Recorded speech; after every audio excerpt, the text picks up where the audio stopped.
আশীর্বচন রূপে আজকের সত্রের আমাদেরকে কিছু আশীর্বচন দেওয়ার জন্য আমি শুভশ্রী দাস ম্যাডামকে অনুরোধ করব। Subhashree Das madam. Thank you, Amitji. Thank you, Papyaji, for giving a brief introduction of mine. Namo Namah. Esteemed organizers of the one-day national webinar, BSS Educational Institute, Vellore, respected speaker of this session, Dr. Yogamaya ji, respected guest Sri Devendu Roy ji, and esteemed researchers. I am very delighted to talk to you in this forum, where many senior professors and scholars share their views and experiences on various topics related to research. This is a very good initiative by the student organizers. I wish them all success. Kudos to their effort. Thank you, dear students. Today's area of discussion in this forum is the less discussed areas of Vedic research. Conducting research on the Vedas and on various ancient Shastras is a call of this time, for which knowledge in Sanskrit language and literature is very important. Our government have taken steps to propagate Sanskrit studies and introduced Sanskrit as a subject in the technical institutions like IITs and NITs. These institutions should facilitate study of science and technology as reflected in Sanskrit literature. Through the study of ancient Shastras, a great vista of knowledge shall open to enhance scientific research.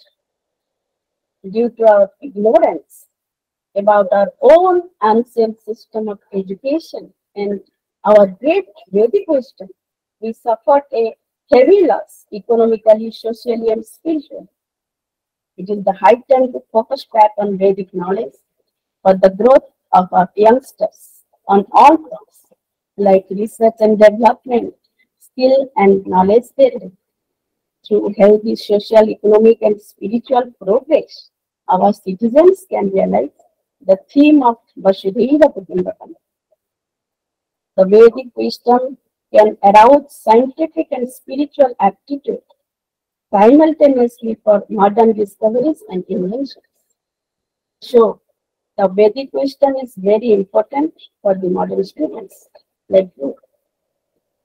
In the ancient educational system, the skill and knowledge were imparted to the students since their childhood days in Gurukuls. They had a multidimensional life and scientific approach for its management. The knowledge was imparted through storytelling method. Vedic seers enjoyed sharing their experiences through akshanas or stories.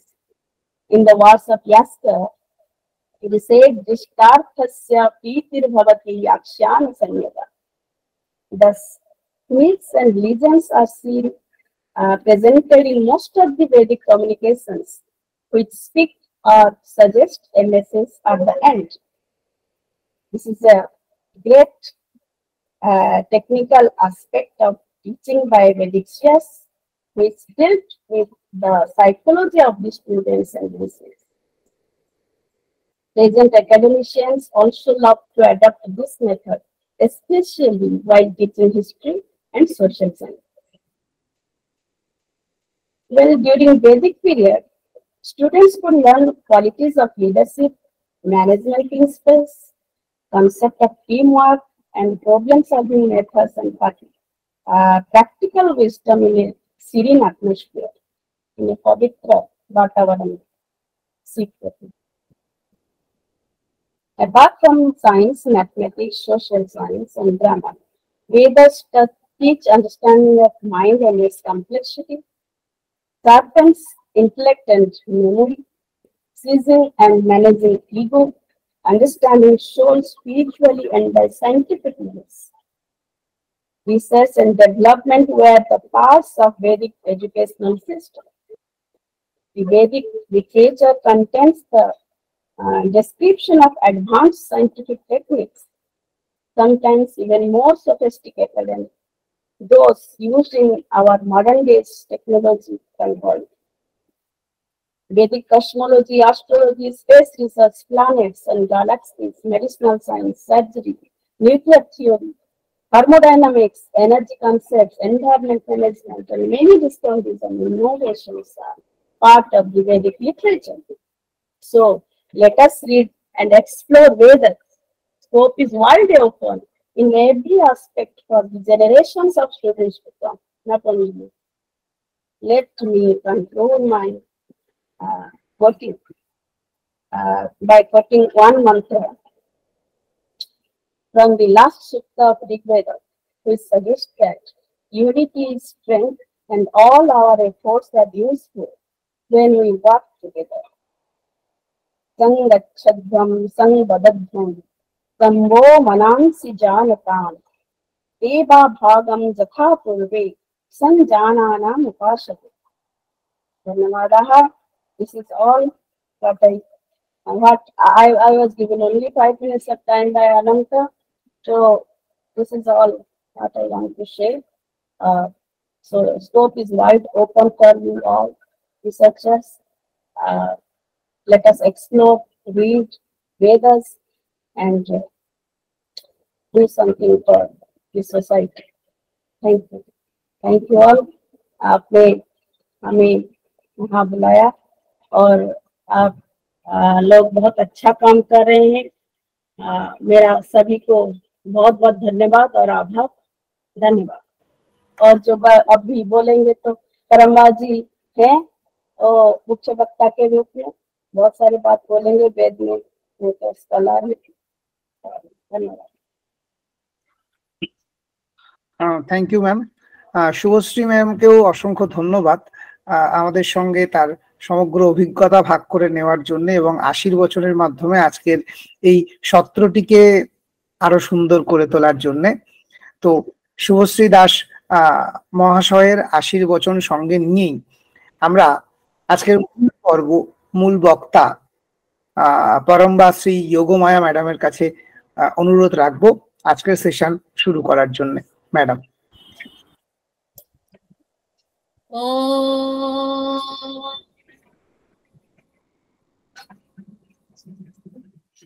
बृहस्पते प्रथमं वाचो अग्रं यत् प्रेरता नामधेयं दधाना यदेषां श्रेष्ठं यत् अरिप्रमासित् प्रेणा तदेकं निहितं गुहाभिः सक्तुमिवातितौ न पुनन्तो यत्र धीरा मनसा वाचमत्रत अत्रा सखायः सख्यानि जानते भद्रेषां लक्ष्मीर्निहितादिवाची।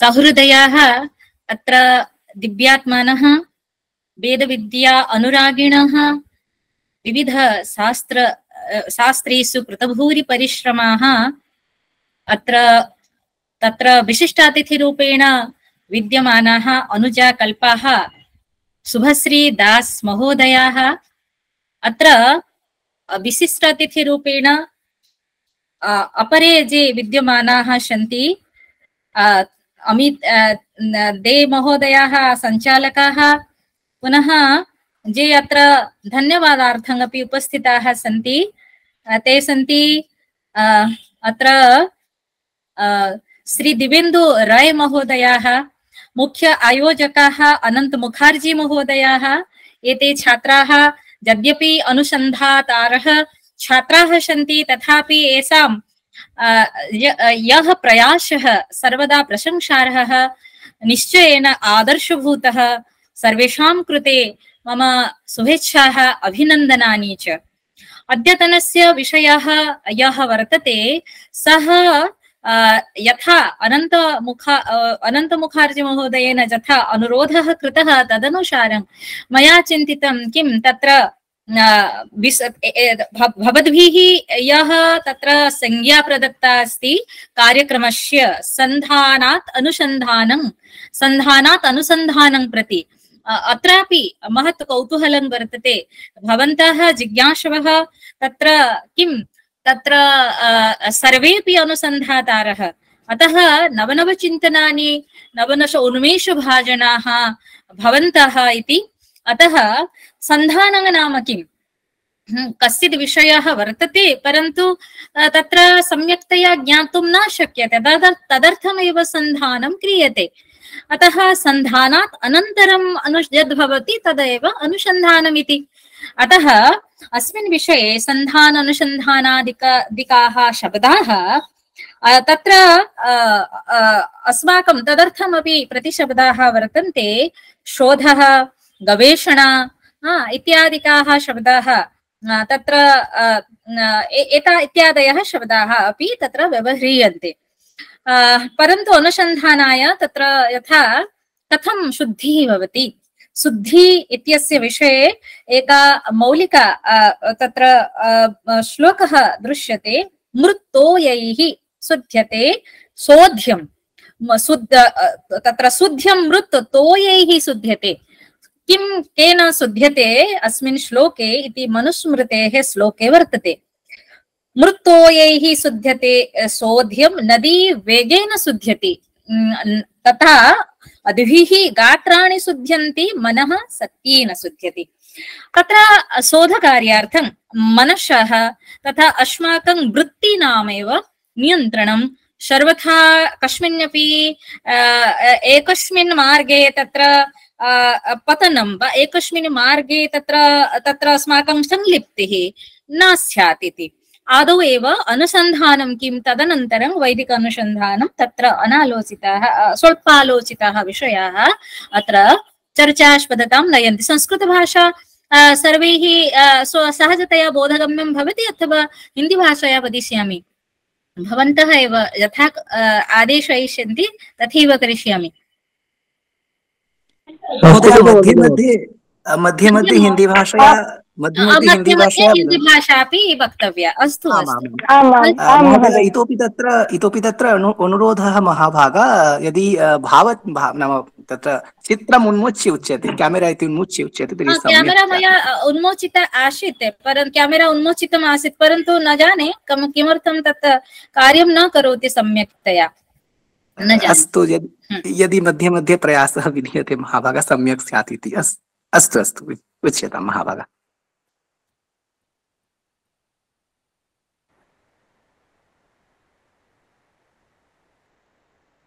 अस्तु अस्तु, तत्र लेफ्ट् भूत्वा पुनः जॉइन करणेपि तद् न भवति। अस्तु, एवं वदामि।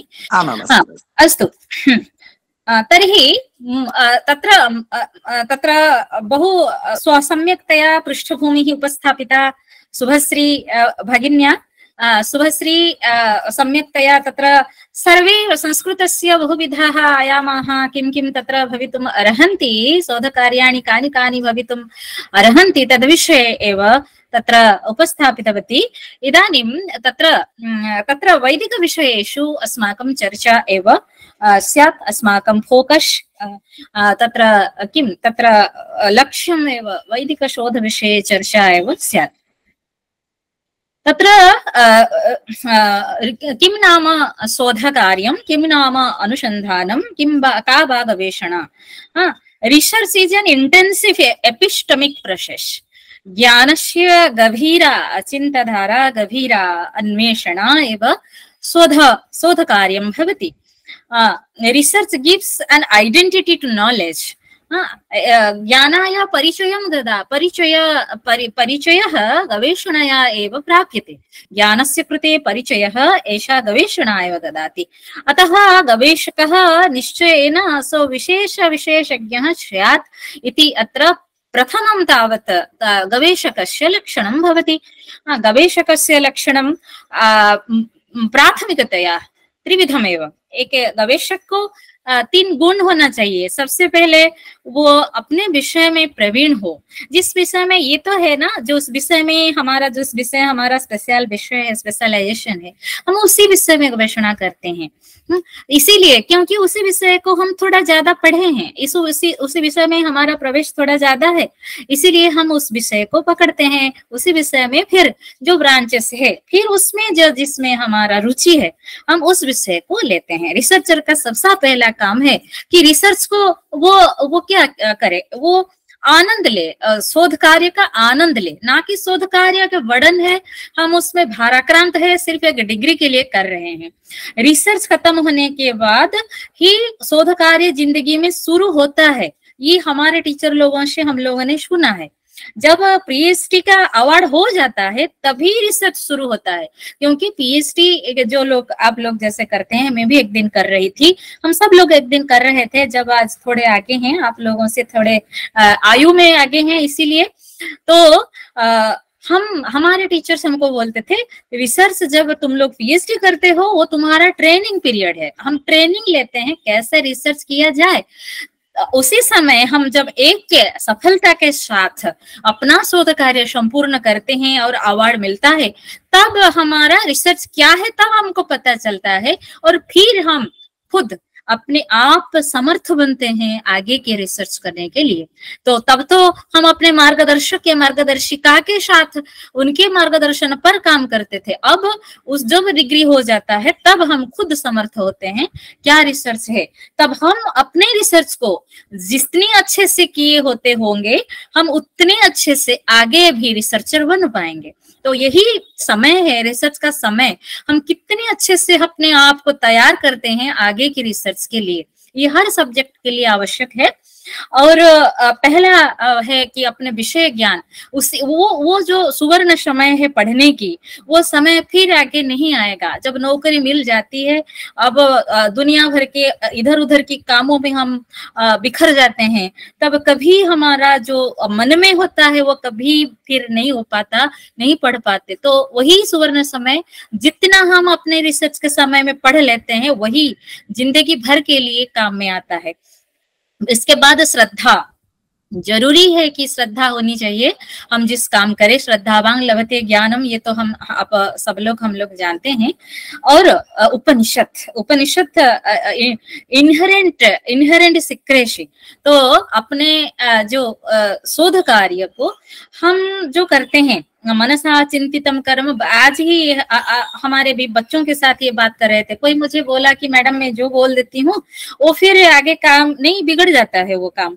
हाँ, तो मैंने बोला कि बचपन से ही पढ़ा है, मनसा चिंतितम कर्म वचसा न प्रकाशेत अन्य लक्षित कार्य से जतः सिद्धिर न जायते। इसीलिए कुछ बातें तो हमको अपने जो साइंटिस्ट लोग होते हैं ना, वो साइंटिस्ट लोग मैंने सुना है कहीं किन किन लोगों से, तो वो ना अपने जो रिसर्च आइडियाज है वो फिर किसी के साथ शेयर नहीं करते हैं, क्योंकि हमारे सोशल साइंस हो या फिर ह्यूमैनिटीज हो या फिर हमारे जो लैंग्वेज लिंग्विस्टिक्स हो, उसमें जो रिसर्च होता है वो तो हम मतलब इसमें इतना रिस्क नहीं है जितने साइंस रिसर्च में लोग रिस्क लेते हैं। साइंस रिसर्च में क्या रिस्क है कि वो लोग अपने आइडियाज को कहीं मतलब अपने फ्रेंड के सर्कल में या फिर इवन अपने परिवार के लोगों के साथ भी शेयर नहीं करते हैं, इसीलिए कि इतना कंपटीशन है, मतलब क्या है जो मतलब नेक टू नेक इतनी कंपटीशन है उन लोगों के अंदर में कि आज कोई आइडिया शेयर किया, कल सुबह पेपर और कोई दूसरा लिख लेगा, ये है। और हमारा इतना कंपटीशन हमारे इसमें नहीं होता, उनका डाटाबेस होता है। हमारा संस्कृत रिसर्च में एक बहुत बड़ी कमी है डाटाबेस की कितने काम किस विषय में हुआ है, कब हुआ है, कहाँ हुआ है, किसने किया है, ये हमारे पास डाटाबेस नहीं है। पर साइंस रिसर्च में एक रिसर्च दूसरे लोग नहीं कर सकते। एक रिसर्च हुआ है एक फील्ड में और उसी फील्ड में कोई उस रिलेटेड टॉपिक में भी पेपर लिखा तो जरूर उसको साइट करना पड़ेगा दूसरे टॉपिक को जिसने किया है, और सबको सबके पता रहता है। हमारे किसी का पता नहीं रहता है हमारे रिसर्च में, या वो दुनिया भर का, मतलब नॉट ओनली इन इंडिया, हमारे देश में किसने किया है, ना कि सारे होल वर्ल्ड में क्या काम हो रहा है उसका डाटाबेस। और बहुत बड़ा रिसर्च है, कोई कर सकता है तो आगे कर सकता है, बहुत बड़ा रिसर्च प्रोजेक्ट बन सकता है ये। वेद का कोई बनाए, धर्मशास्त्र का कोई बनाए, अद्वैत वेदांत का कोई बनाए, दर्शन का कोई बनाए, ऐसे ऐसे ग्रुप होके हो सकता है। आज तक हम रिसर्च का कैसे आप टॉपिक ढूंढेंगे, कुछ हुआ है या नहीं हुआ है वो हमें कैसे पता चलेगा। और जो की हुई चीजें को तो हम फिर नहीं करेंगे, इसीलिए नहीं करेंगे कि हम पहला तो सबसे छोटी बात ये है कि हम दूसरों को कॉपी नहीं करेंगे, क्योंकि वो रिसर्च नहीं होता है, वो फिर ऐसे बन जाएगा या फिर प्लेगियरिज्म के अंदर आ जाएगा। दूसरी बात है, उसके बाद जो महत्वपूर्ण बात है कि हम अपना समय, शक्ति और अर्थ व्यय जो चीज हो चुका है उसमें नहीं गवाएंगे, उसके लिए अपचय नहीं करेंगे। ये दूसरी बात है, क्योंकि हमको ज्ञान राशि को आगे बढ़ाना है, अपने फील्ड को आगे बढ़ाना है, इसीलिए हम रिसर्च कर रहे हैं, नहीं तो फिर किस लिए। हाँ, सब तो जो हुई हुई चीजों को फिर से लाने की कोई मतलब नहीं होता है।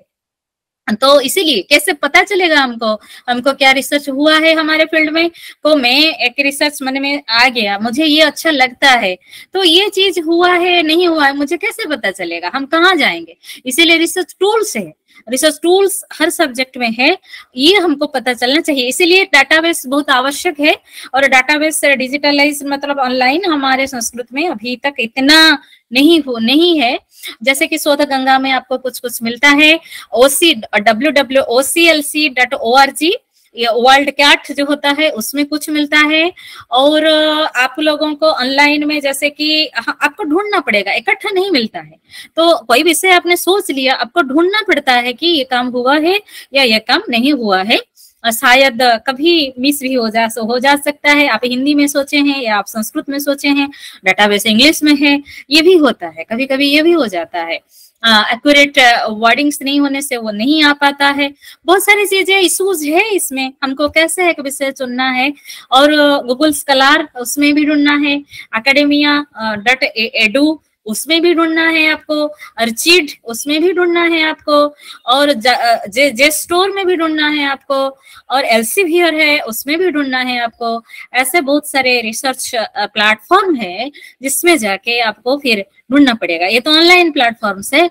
और जो ऑफलाइन प्लेटफॉर्म है वैदिक रिसर्च के लिए, एक विशिष्ट वैदिक विद्वान आर्यन दांडेकर, उन्होंने अपने जिंदगी ही उसमें लगा दिया कि वैदिक बिब्लियोग्राफी बनाने में। वैदिक बिब्लियोग्राफी की वहाँ 6 वॉल्यूम आज तक पब्लिश हुआ है, उनका देहांत होने के बाद और पब्लिश नहीं हो चुका है। पुणे के विशिष्ट वैदिक विद्वान थे आर्यन दांडेकर, तो उन्होंने 6 वॉल्यूम छपाया है। आजकल जो वेद के रिसर्च करने वाले जरूर 6 नंबर जो सबसे लेटेस्ट है और 5 नंबर वॉल्यूम जरूर देखना चाहिए। अपने रिसर्च को टॉपिक चुनने से पहले जरूर देखना चाहिए उस चीज को, क्योंकि क्या हुआ है क्या नहीं हुआ है उसमें रिकॉर्डेड है। ऑल ओवर वर्ल्ड की रिकॉर्ड्स उन्होंने कितने कष्ट से इकट्ठा करके ही रखा है उसमें। और उसके बाद आप ऑनलाइन, आप उसके बाद उनके बिब्लियोग्राफी के बाद की समय का क्या है, आप फिर ऑनलाइन जो टूल्स है उसमें जाके ढूंढ सकते हैं। और एक है प्राची ज्योति करके है, कुरुक्षेत्र यूनिवर्सिटी से निकलता है एक डाइजेस्ट, रिसर्च डाइजेस्ट बोलते हैं उसको, वो भी आता है। कभी कभी अपडेट हुआ है, कभी कभी अपडेट नहीं हुआ है, उसमें भी आपको मिलेगा कि क्या रिसर्च हुआ है और क्या रिसर्च नहीं हुआ है। तो वैदिक बिब्लियोग्राफी में जैसे कैटेगरी की हुई है, मैं उसी कैटेगरी के हिसाब से आप लोगों को ये बताना चाहूंगी कि किस किस विषय अभी तक हम लोग उस दिशा में ध्यान नहीं दे रहे हैं, उस विषय के प्रति हम न्याय नहीं कर रहे हैं। और कभी कभी एक एक विषय बहुत बार हो रहा है और कोई कोई विषय एकदम ही नहीं हो रहा है रिसर्च में। जैसे कि वैदिक बिब्लियोग्राफी में पहला सेक्शन, बहुत सारे सेक्शंस है उसमें, और वैदिक रिसर्च भी कितने तरह के हो सकते हैं। आपकी हमारी मतलब जो क्या है दृष्टि वो उन्मुक्त हो जाएगी जब हम वैदिक बिब्लियोग्राफी देखते हैं। सबसे पहले संहिता तो है ही, वो तो है, वो हम लोग जानते हैं। आप संहिता में क्या करते हैं, या फिर संहिता का भाष्य में तुलनात्मक अध्ययन कर देते हैं, एक भाष्य दूसरे भाष्य, एक पुराने भाष्य के अर्वाचीन भाष्य, हाँ एक वैदेशिक अनुवाद और एक भारतीय भाष्य, ऐसे ऐसे हम लोग करते रहे। क्या भारतीय अनुवाद, ढेर सारे अनुवाद है। हाँ, वैदिक संहिताओं के व्याख्याकार, ये एक विषय पर हम लोगों ने 2020 में एक नेशनल सेमिनार भी किया था, और मुझे पता चला उस सेमिनार के माध्यम से कि वेद का कितने कितने भारतीय भाषाओं में अनुवाद हुआ है। पहले तो मुझे ये पता था कि उड़िया में हुआ है, इंग्लिश में तो हुआ ही है, दो हुआ है इंग्लिश में, एक पोएटिक जो ग्रिफिथ ने किया है, और एक प्रोज ट्रांसलेशन जो इसने विल्सन ने किया है, विल्सन का सायण भाष्य के हिसाब से अनुरूप से उन्होंने किया है। और बाकी जो है कि हिंदी अनुवाद सातवेल दामोदर सातवेलकर ने किया है, हिंदी अनुवाद किया है, दयानंद जी ने किया है। पर मुझे पता चला बंगाली में भी हुआ है, और कन्नड़ में भी हुआ है, और मलयालम में भी हुआ है, तमिल में भी हुआ है। ये उस सेमिनार के दौरान मुझे पता चला, इतने इतने भारतीय भाषाओं में वेद का भी पूरा पूरा अनुवाद हुआ है, और संहिता भाग का। और मैं ये बताना चाहती हूँ कि हम लोग जानते हैं कि पस्पसन्निक के अनुसार ऋग्वेद का 21 शाखा है, यजुर्वेद का 101 शाखाएं हैं, जबकि 86 शाखाएं, 86 शाखाएं कृष्ण यजुर्वेद की, और 15 शाखाएं शुक्ल यजुर्वेद की है, 1000 शाखाएं सामवेद की है, और 9 शाखाएं अथर्ववेद की है। ये हमको पता है कि पस्पसन्निक में ये पढ़ा गया है। तो समुदाय शाखाओं की संख्या हुई 1131, पर 1131 शाखाओं में आज उपलब्ध शाखाएं 11 भी नहीं है पूर्ण रूप से। तो हम लोग इस दिशा में कभी ध्यान नहीं दिया कि कहीं कोई मातृका ग्रंथ में जो कठिन काम है, सबसे कठिन रिसर्च या सबसे कठिन जितना जो कठिन होगा उतना ऑथेंटिक भी होता है, उतना उसमें आपकी प्रामाणिकता, आपके शोध कार्य का प्रामाणिकता उतना भी होता है जितना कठिन होगा। तो सबसे कठिन और सबसे प्रामाणिक शोध कार्य है कि जो लुप्त शाखाएं हैं उनको कभी कहीं भी कुछ भी उसका मिल जाए तो उसको उद्धार करना, ये सबसे बड़ी बात है। और ऐसे भी जितने शाखाएं लुप्त है, उस संहिता लुप्त है, ब्राह्मण भी लुप्त है, आरण्यक भी लुप्त है, और उनकी आरण्यक के साथ उपनिषद भी है, क्योंकि आरण्यक का लगभग जितने उपनिषद है सब आरण्यक भाग या ब्राह्मण भाग ही है। और ब्राह्मण आरण्यक मिल जाए तो उपनिषद अपने आप ही आ जाएगा। और फिर उनकी जो सूत्र ग्रंथ है कि श्रौत, गृह, धर्म और शूल्व सूत्र सिर्फ यजुर्वेद का मिलता है, बाकी वेदों का शूल्व सूत्र नहीं होता है, क्योंकि वेद का स्वरूप निर्णय यजुर्वेद करता है। इसीलिए जो स्वरूप निर्णायक शूल्व सूत्र भी है वो कभी मिल जाएगा। जैसे कि देखिए, एक है छांदोग्य उपनिषद तबलकार ब्राह्मण से संबंधित है, पर आज बताइए तबलकार ब्राह्मण कौन है, कौन सा है तबलकार ब्राह्मण आपका? तो केनोपनिषद भी तबलकार के साथ संबंधित है, पर वो तबलकार ब्राह्मण कहाँ है? आज नहीं है। कभी हम नहीं ढूंढे हैं उस विषय में, उस उपनिषदों के सहारा लेके, या फिर कहीं स्ट्रे रेफरेंस, कहीं भी कुछ भी रेफरेंस मिल जाए। जैसे कि एक कलेक्शन ने एक उदाहरण में दे सकती हूँ इस विषय में, जैसे कि साट्यायन ब्राह्मण है। एक साट्यायन ब्राह्मण ऋग्वेद से संबंधित है, शाखा भी है, उपशाखाएं भी है, तभी तो 21 शाखाएं हैं ऋग्वेद की। तो साट्यायन ब्राह्मण है एक लॉस्ट ब्राह्मण ऑफ ऋग्वेद, पर शाक्य उसको लेके उनका जो रेफरेंसेस मिलता है, कहाँ कहाँ मिलता है उसका रेफरेंसेस तबड़क तांड्य महाब्राह्मण में मिलते, जो कि सामवेद से संबंधित है। एक वेद का सिर्फ एक वेद शाखाओं में उसमें मिलेगा ऐसा भी कोई निर्दिष्टता नहीं है। तो हमारा अध्ययन उतना विस्तार होना चाहिए, उतना प्रशस्त होना चाहिए, तो और गंभीर भी होना चाहिए, जिससे हम ढूंढ सके जो खो गया है। तो जो साट्यायन ब्राह्मण है उसके ऊपर एक किताब भी लिखी हुई है, मैं आपको उसकी जस्ट फ्रैगमेंट्स ऑफ लस्ट ब्राह्मणज इसके ये एक किताब है, लिखा हुआ है बटकृष्ण घोष ने, और कलकत्ता से ही छपी हुई है 1953 में। देखिए कितनी पुरानी है, और जो रिसर्च है कितना गंभीर और कितना एक नई दिशा दिखा रही है वो रिसर्च। तो ये जो है साट्यायन ब्राह्मण के बारे में मैंने एक दिया। ऐसे ही हम बाकियों के बारे में एक उदाहरण, बाधुल गृह सूत्र को उद्धार किया है बीबी चौबे, जो होशियारपुर पंजाब में विश्व बंधु वैदिक रिसर्च इंस्टीट्यूट है, वहां के तो पहले की वो अध्यक्ष या फिर निर्देशक पद में रह चुके हैं और एक विशिष्ट वैदिक विद्वान है उत्तर भारत में, और उत्तर भारतीय सारा भारत में प्रसिद्ध है। उन्होंने बाधूल गृह सूत्र का उद्धार किया है।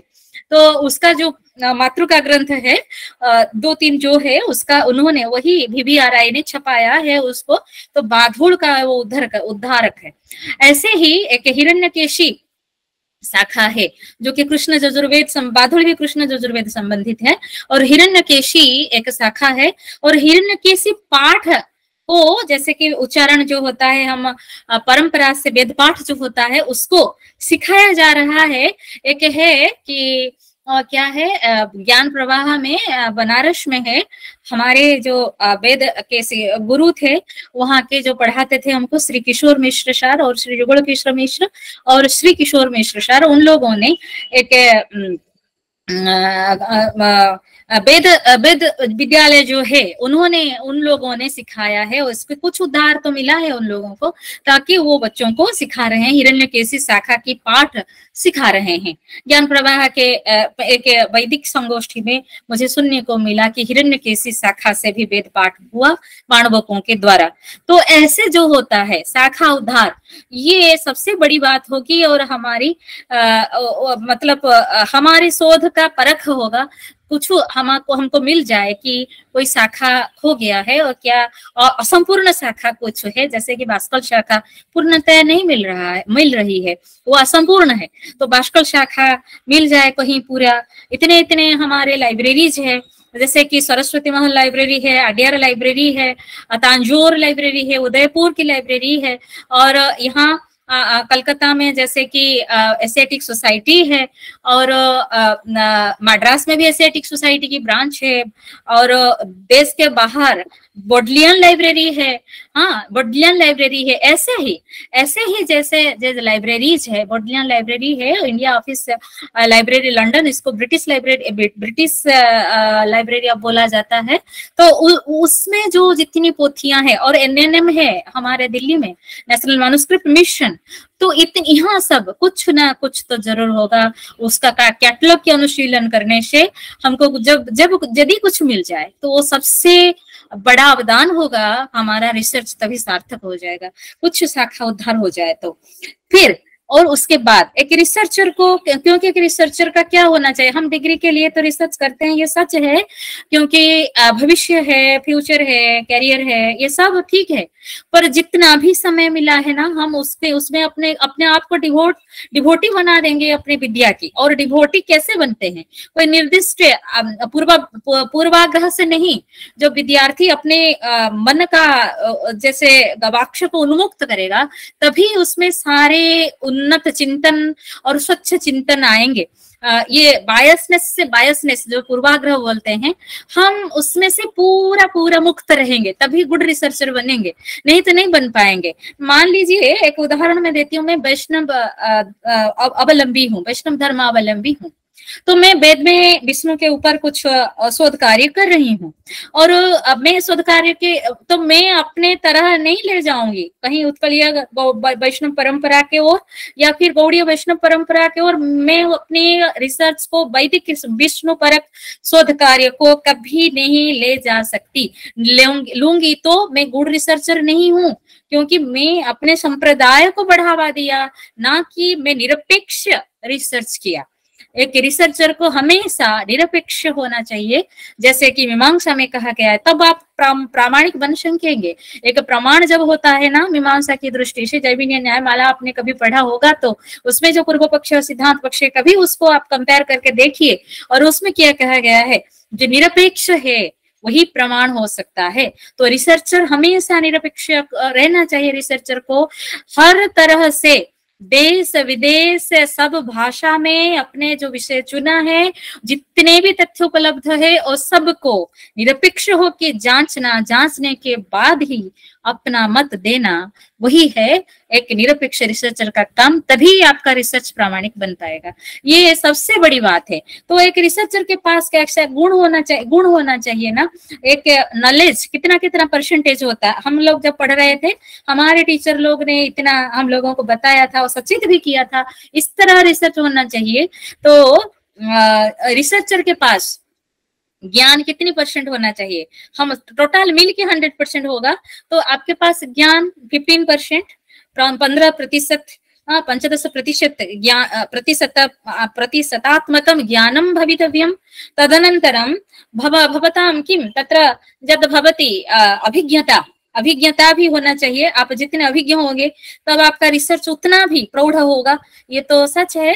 तो अभिज्ञता 20% भवेत् अभिज्ञता। तदनन्तरं फिर कौशलमपि आवश्यकं। कौशलं 5% कौशलं चेत् भवान् अपि तत् शोधकार्यं सम्यक्तया अग्रे नेतुं समर्थो भवेत्। पुनः विचारक्षमता शोधकारी महती भूमिका निर्वहति। यतोहि तत्र तथ्यानां विश्लेषणं, किं तथ्यं सर्वाधिकम् आवश्यकं, किं तथ्यम् अनावश्यकम् इत्यस्मिन् विषये भवतां विचारक्षमता सर्वाधिकी महत्वपूर्णा। अतः विचारक्षमतापि भवतां 10% स्यात्। तत्र ज्ञानं 15, तत्र अभिज्ञता 20, पुनः कौशलं 5%, विचारक्षमता 10%, पुनः समन्वयात्मिका बुद्धि। आप उसको असिमिलेट कैसे करते हैं, चीजों को असिमिलेट कैसे करते हैं, क्योंकि रिसर्च तो आपको हर कोने से, हर दिशा से लेनी चाहिए। तो आप उसको असिमिलेट, इंटीग्रेशन कैसे करते हैं चीजों को, वो भी आपकी क्षमता आपके पास होनी चाहिए। जो 5-10% है वो इंटीग्रेशन अच्छा नहीं होगा तो जैसे कि फूल, आप इतना सारा फूल, तरह तरह का फूलों का एक समाहार है और उसको आपको बोला गया कि सुंदर सा माला बनाइए, तो आपकी जो सौंदर्य बोध है ना, वो फिर आपको एक अच्छा माला बनाने में मदद करेगा। ऐसे ही आपकी इंटीग्रिटी जो है वो आपको एक अच्छा एक थीसिस बनाने में मदद करता है। तो इंटीग्रिटी होनी चाहिए। किं कः वदति? हाँ, अस्तु।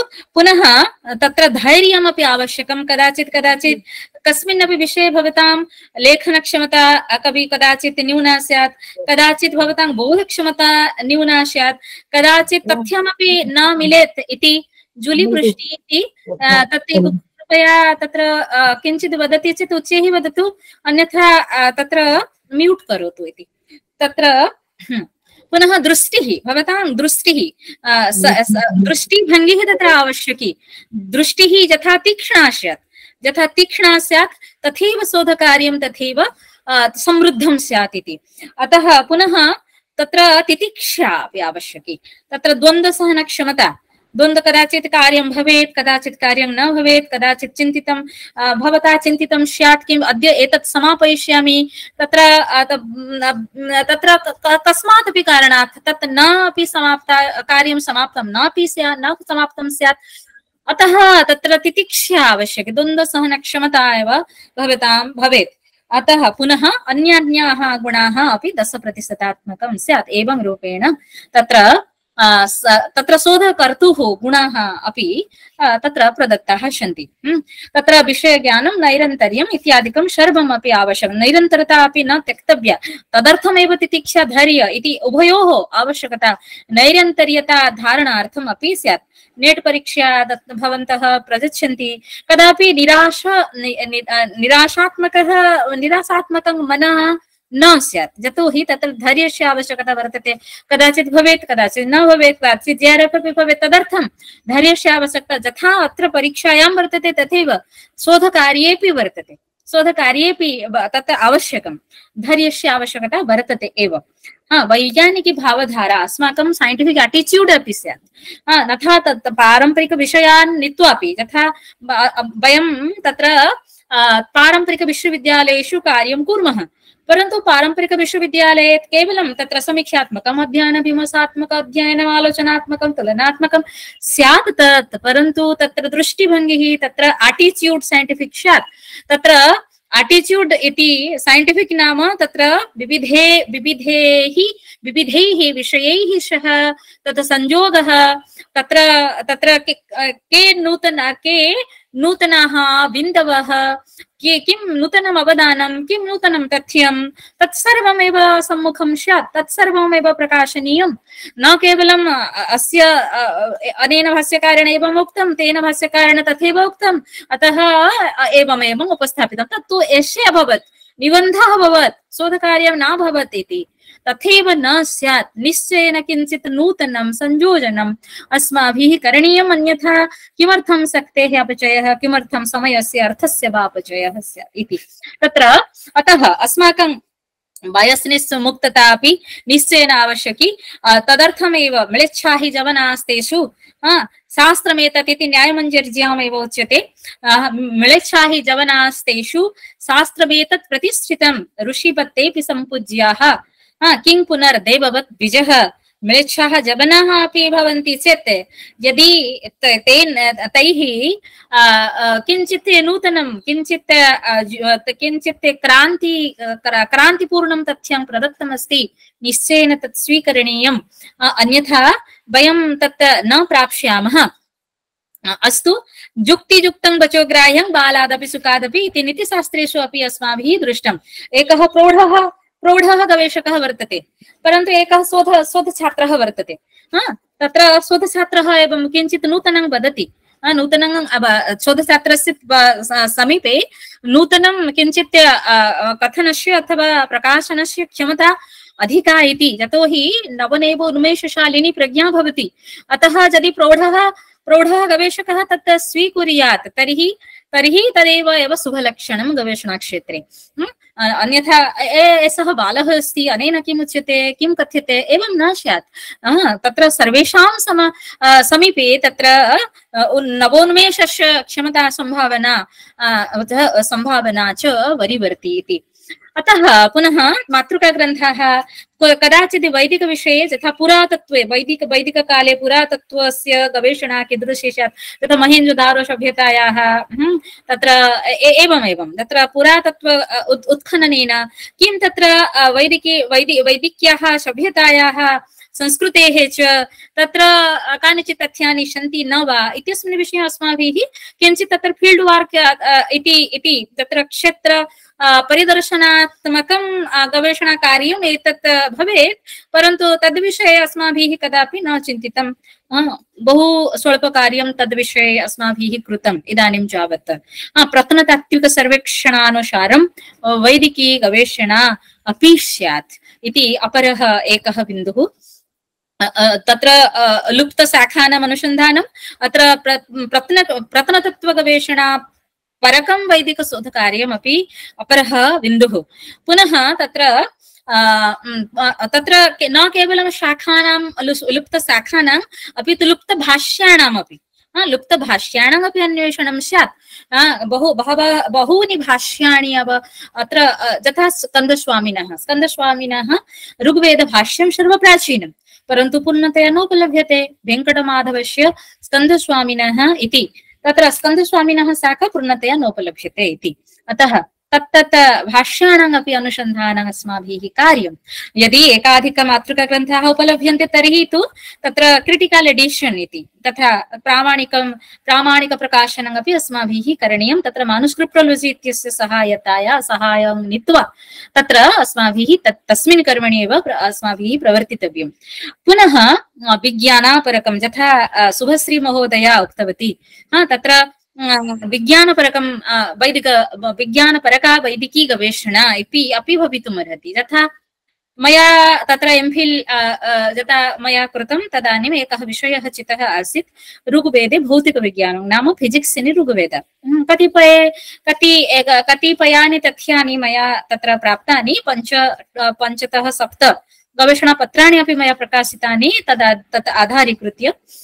अस्तु, परन्तु तस्मिन् समये मयापि विशिष्टस्य एकस्य वैदिकविदुषः अभिभाषणं श्रुतं। तदानीमेव मया तस्मिन् विषये किञ्चित् तत्र किं सतर्कता अवलम्बिता। यतोहि तेन उक्तं GU थिट्टे इति पुणे विश्वविद्यालयस्य एव लब्धावसराः विशिष्टाः वैदिकविद्वांसः एते सन्ति। GU थिट्टे थिटे महोदयेन एकस्मिन् AIOC इत्यस्य एकस्मिन् उद्घाटनसत्रे एव अभिभाषितं।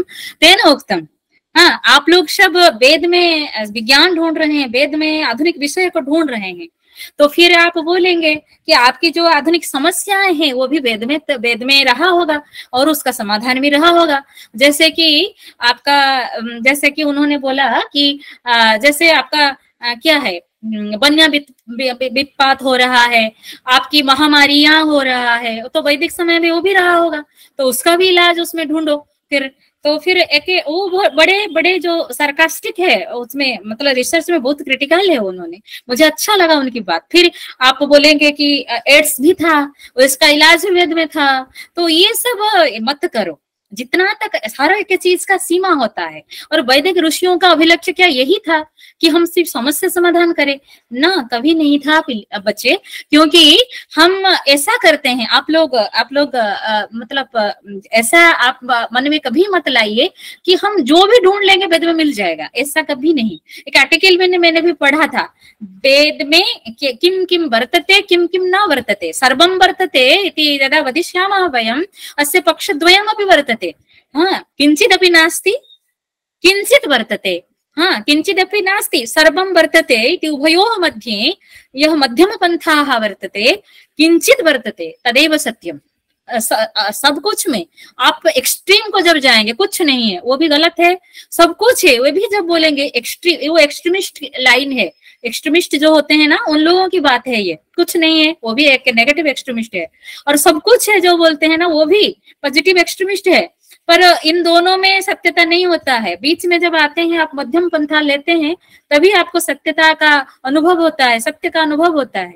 कुछ है, नहीं कि कुछ नहीं है, नहीं भी सब कुछ है भी नहीं है, क्योंकि ऋषियों का अभिलक्ष्य ये नहीं था कि उसमें विज्ञान ढूंढना, उसमें ये ढूंढना, उसमें वो ढूंढना।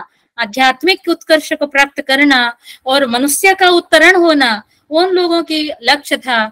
और ये उत्तरण में जो कि यही विद्या पराविद्या है, और कि आध्यात्मिक विद्या प्रकृति का उपासन करना या फिर प्रकृति के माध्यम से अपने आप का आत्मोत्तरण करना, वही सबसे बड़ी विद्या है दुनिया में। और उसमें उसके अंदर में कभी छोटी छोटी विद्याएं भी मिल जाती है, तो वो विद्याओं को हमको ढूंढनी है जाकि हमारे आधुनिक समाज वर्तमान समय में उपयोगिता में आ सके, ताकि हम कुछ कर सके। और लिंग्विस्टिक स्टडी, वेद का लिंग्विस्टिक स्टडी बहुत बड़ी बात है, और उसका जो टेक्निकल पार्ट्स है वेद का जो है, जो वेदांग शास्त्र है, वेदांग में शिक्षा ग्रंथ है, और आप फोनेटिक्स के में जाएंगे, फोनेटिक है, प्रातिशाख्य है, हाँ शिक्षा सामान्य फोनेटिक्स है, और प्रातिशाख्य एक एक शाखा को लेके जो प्रातिशाख्य जो स्पेशलिटी है उस शाखाओं की, वो जो फोनेटिक्स है, ध्वनि विज्ञान है,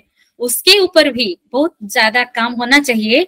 और in comparison to Indo European studies, प्रायः पुनः के जो स्कॉलर्स होते हैं वो हमेशा इंडो यूरोपियन नजर से शोध करते हैं, तभी वो अच्छे रिसर्चर माने जाते हैं।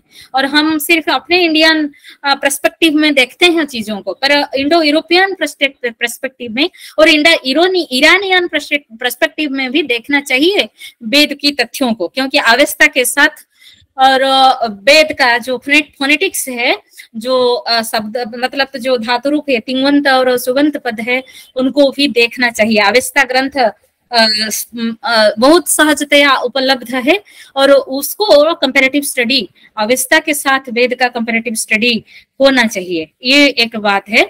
और जैसे कि जर्मन भाषा में जो फोनेटिक्स है वो पुरानी है, वो ग्रीक और लैटिन और जर्मन इन भाषाओं के साथ वैदिक भाषा का संबंध, उसको भी हम लोग को देखना चाहिए।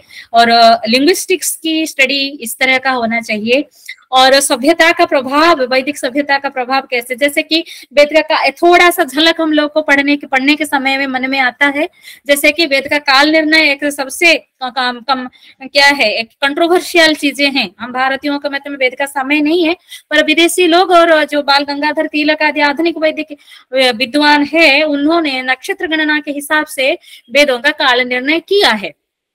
पर वहां पे एक चीज है, शिलालेख की आधार पर वेद का जो कारण निर्णय होता है। बुगासकोई शिलालेख है, बुगासकोई तुर्की में है, और तुर्की क्या जो बुगासकोई शिलालेख के हिस्सा में आप लोगों को ये पता चलेगा कि वहां 2 ट्राइब के बारे में लिखा गया है, और 2 ट्राइब के जो राजाएं थे उन लोगों में लड़ाई हुई, और लड़ाई में लड़ते लड़ते वो जब थक गए ना, वो फिर क्या किए उन लोगों ने, तो एक संधि करने के लिए एक मतलब स्थिर किए कि एक सहमति में आके पहुंचे कि एक हम संधि में अब युद्ध खत्म करें। तो संधि में जब पहुंचते हैं तो कोई देवताओं के नाम लेते हैं, अश्विनी, मित्र, वरुण, इंद्र, इन देवताओं का कुछ नाम उस शिलालेख में मिलता है, जबकि वो युद्ध की शिलालेख है, और युद्ध की शिलालेख दूसरे देश में है, तुर्की में है, पर वहां पे वेद का काल निर्णय होता है कि उस युद्ध कब हुआ था, देवताओं के नाम मिलता है, वैदिक देवताओं के नाम मिलता है, तो वैदिक काल यहाँ से बहुत प्राचीन जरूर होगा, ताकि तो उन लोगों की संस्कृति में, सभ्यता में या साहित्य में कुछ वैदिक देवताओं का क्या प्रभाव है, वैदिक सभ्यता का क्या प्रभाव है, वैदिक समाज का क्या प्रभाव है, इस तरह की विदेशी ग्रंथों में क्या मिलता है, ये भी एक बहुत बड़ी चर्चा की बात हो सकती है रिसर्च में, जो हम ज्यादा ध्यान नहीं देते हैं। हम चिराचरित प्रथाओं में वही अपने अपने विषयों में लग जाते हैं, पर ये सब बातें होनी चाहिए। और सबसे अनटच्ड एरिया आरण्यक है और अनुक्रमणी है। आरण्यक के जो निर्वचन विज्ञान है, आरण्यक के बारे में आप उपनिषद में उसको संभाल लेते हैं या फिर ब्राह्मण में उसको संभाल लेते हैं, हम उसको सेपरेट करके एक रिसर्च का फील्ड भी बन सकता है। ऐसा बहुत कम होता नहीं, ऐसा नहीं, बहुत कम देखने को मिलता है। तो आरण्यक में निर्वचन विज्ञान एक बहुत बड़ा विज्ञान है। आरण्यक में कैसे वेद अध्ययन किया जा सकता है, संगीत अध्ययन कैसे होगा, और उसके आगे फिर क्या होगा, इसके आगे फिर क्या होगा, इस तरह की बातें। संगीत अध्ययन हमारे जीवन का प्राथमिक अध्ययन है। जैसे कि ये सामान्य बात है, जैसे कि हमारा जीवन का 4 आश्रम है कि ब्रह्मचर्य, गार्हस्थ्य, वानप्रस्थ और संन्यास में 4 जो वेद का जो 4 ग्रंथ है, संगीता, ब्राह्मण, आरण्यक और उपनिषद, ये 4 ग्रंथ 4 आश्रमों का उपस्थापन करता है या फिर प्रतिनिधि भूत ग्रंथ है, ऐसे बोला जा सकता है। उसी तरह ये 4 जीवन का जो स्तर है उसका अध्ययन कैसे किया जाएगा, उसके बारे में आरण्यक ग्रंथों में है। मैं पर्टिकुलर नहीं बताऊंगी ताकि आप लोग ढूंढेंगे और आप लोग उसका मजा लेंगे, और मैं जस्ट आपको वो हिंट्स दे रही हूँ। आप जब रिसर्च कर रहे हैं या फिर आगे विषय चुनेंगे, कोई करने वाले हैं, आप लोग इस सब विषय के प्रति कभी ध्यान दीजिए। और जैसे कि अनुक्रमणी अप्रकाशित अनुक्रमणी के ऊपर बहुत ज्यादा काम रविंद्र भारती विश्वविद्यालय में हो रहा है। ये थोड़ा सा ज्यादा तो नहीं जानती हूँ, पर थोड़ा ज्ञान मुझे है इसके बारे में। और अनुक्रमणी ग्रंथ के बारे में हम कभी नहीं, जैसे कि बृहद देवता एक बहुत बड़ी देवता विज्ञान, वे देवता शास्त्र, दैवत शास्त्र कहे तो वो गलत नहीं होगा। तो इसके बारे में भी उसमें बहुत सारे आख्यान है, जैसे कि एक बृहस्पति सरस्वती आख्यान है। कभी आपको ये आख्यान कभी भी सीधे सीधे कोई आख्यान बृहद देवता में नहीं आया है, ये ध्यान दीजिए। वो आख्यान जरूर कहीं ब्राह्मण में है, उस ब्राह्मण का सोर्स या फिर मूल जरूर कहीं संहिता में है, उसको ढूंढना है। कभी ऐसे आख्यान आपको तुरंत इधर नहीं मिलेगा। एक अभी आपको उदाहरण में देके ये आपको स्पष्ट कर सकती हूँ। और ढेर सारे विषय बृहद देवता का बड़ी किताब है, और आपको ढेर सारे देवताओं के बारे में आख्यान है। ऐसा आख्यान समय है, शुभश्री मैडम ने अभी बोला, निरुक्त का 7वां अध्याय का लाइन है, ऐसा आख्यान समय है। वहाँ आख्यान का अर्थ सिद्धांत है, पर वहाँ दुर्गाचार्य ने महाभारत से आख्यान लिए हैं, तो वहाँ हम आख्यान को देख के सिद्धांत कैसे ग्रहण करते हैं उस बारे में है। वहाँ जब जैसे कि देवताओं का प्रकार भेद, पुरुषाकार, अपुरुषाकार, उभय विध और कर्मात्मान उभय विध, ये 4 प्रकार देवता के संदर्भ में भी वह आया है उधर। तो वहाँ जो आख्यान के बारे में, तो बृहद देवता में देवताओं के बारे में आख्यान है, ऋषियों के बारे में आख्यान है, पर वह उसका सोर्स कहाँ है वो ढूंढना, वो निकालना, वो रिसर्च का एक बहुत बड़ा विषय है। एक उदाहरण आपको मैं दे सकती हूँ, जैसे कि कभी बहुत जैसे कि जो वंशमंडल में ऋषियां हैं वो उनके बारे में किताब लिखी हुई, वशिष्ठ विश्वामित्र किताब लिखी हुई है, वशिष्ठ विश्वामित्र कंपैरिजन भी है, भरद्वाज के ऊपर भी किताब है, अत्रि के ऊपर भी किताब है, ये सब है। पर ऐसे भी ऋषियां हैं जिन लोगों के ऊपर आपको कहीं कम आलोचना या कम चर्चाएं मिलती है आपको। जैसे कि एक ऋषि है श्यावास्व, ऐसे 400 कितने ऋषि है ऋग्वेद में, 445 साक्षात संख्या मुझे याद नहीं आ रही है, पर 400 के ऊपर ज्यादा ऋषियों की ऋषि और ऋषियां माने नारी ऋषि भी है। ऋषि का शब्द थोड़ा गर्हित है, इसीलिए मैं ऋषि का शब्द व्यवहार नहीं करती हूँ। ऋषि और नारी ऋषि ऐसे मैं व्यवहार करती हूँ, उससे मिला के 400 से ज्यादा है, 441 या 445 है। तो आपको कितने ऋषियां हैं? 7-8 ऋषियां या ज्यादा से ज्यादा 10-20 ऋषियां हम लोग जानते हैं। बाकी ऋषियों के बारे में क्या खबर है? कोई तो हम लोग उसके ऊपर चर्चा नहीं करते हैं। वो ऋषियां कौन है, उनका इतिहास क्या है, कहाँ उसके उद्भव है, उसके बारे में कोई आख्यान है या नहीं, और किस वेद में मिलता है, कहाँ मिलता है। और ये ऋग्वेद की जो शौनक है, वो फिर शौनक जो है ऋग प्रातिशाख्य के ऋषि शौनक है, वो शौनक शाखा अथर्ववेद की वही है या कोई अलग है? इस विषय में भी चर्चा होनी चाहिए। हाँ, जो याज्ञवल्क्य ने जो कात्यायन ने याज्ञवल्क्य जो कात्यायन स्रोत सूत्र इत्यादि है, वही कात्यायन क्या वार्तिककार, पाणिनि के वार्तिककार कात्यायन है। ये सब हमारी चर्चा के विषय होना चाहिए। कभी हमको मतलब कभी मुझे तो इम्पेशेंट कर देती है ये सब विषय कि कहाँ क्या मिलेगा, तो पढ़ना भी जरूरी है। और इतना समय मतलब आपकी नौकरी की लाइफ में नहीं मिलेगी जब इस रिसर्च के समय में आपको जितना समय मिलेगा पढ़ने के लिए, ये तो एकदम अप्रिय सत्य है। तो जो भी है, तो इस सब विषय में श्यावास्य एक ऋषि है, जो श्याव्यास ऋषि के बारे में तथ्य हमको नीति मंजरी, जो उसकी अथर्ववेद के संबंधित एक अनुक्रमणी ग्रंथ है। और बृहदेवता भी कोई वेद से संबंधित हर वेद की उसमें कथा मिलती है, ज्यादातर ऋग्वेद की। तो वहां पे श्यावास्य के बारे में कहानियां लिखी हुई है। पर ये मुझे ये भी हैरान किया कि ये बात श्यावास्य का बात थोड़ा सा अलग है। शौनक की बृहदेवता से श्यावास्य आख्यान नीति मंजरी से थोड़ा अलग है, मुझे थोड़ा अलग दिखाई दिया। तो कहाँ मिलेगा, आपको कैसे पता चलेगा?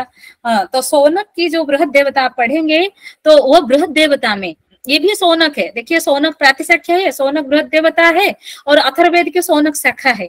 ये सारे जगह शौनक है, और ये शौनक का एक ही शौनक, ज्यादातर ये एक ही शौनक है। पर इसमें बहुत सारे ऐसे ग्रंथ आपको मिलेगा जहां पर आपको चर्चा या जिज्ञासा आपकी होनी चाहिए, एक ही अलग है। जैसे कि जैमिनी, जो सामवेद की जैमिनी मुनि को पहले सामवेद पढ़ाया व्यास ने, कृष्णद्वैपायन व्यास ने, वही जैमिनी क्या मीमांसा सूत्र जैमिनी की रचयिता है। क्योंकि समय को हम देखें तो वहां पे बहुत ज्यादा गैप है। तो वहां भी थोड़ा, ये भी मुझे कहीं प्रश्न भी पूछा गया था। तो ये सब विषय हमारे मन में हमको आंदोलित करना चाहिए, और ये सब विषय को हम घुल मिल के, मतलब जैसे हमारे अंदर ये घुल गया, हमारे मन को आंदोलित किया, और हम उसके बारे में मतलब क्या इम्पेशेंट होके ढूंढने लगे, तभी कुछ विषय तो जरूर बहुत अच्छा विषय हमको मिल जाएगा वैदिक शोध करने के लिए, वेद विषय में शोध करने के लिए। और जो है ना, एक ऋषि श्यावास्य के बारे में बोल रही थी, और श्यावास्य के बारे में आपको कहाँ से ढूंढेंगे, ये भी एक वैदिक पदानुक्रम कोश है, और VVRI वही होशियारपुर पंजाब ने छपाया है। ब्राह्मण भाग है, संहिता भाग है, ब्राह्मण आरण्यक भाग है, उपनिषद भाग है, वेदांग भाग भी है। उसमें उस शब्द को ढूंढ लीजिए, वेद में वो शब्द है या नहीं है, तो उसका रेफरेंस दिया होगा, उस रेफरेंस को, उसका ओरिजिनल टेक्स्ट को जाइए, उसका भाष्य देखिए, वो क्या लिखा हुआ है वहां पे।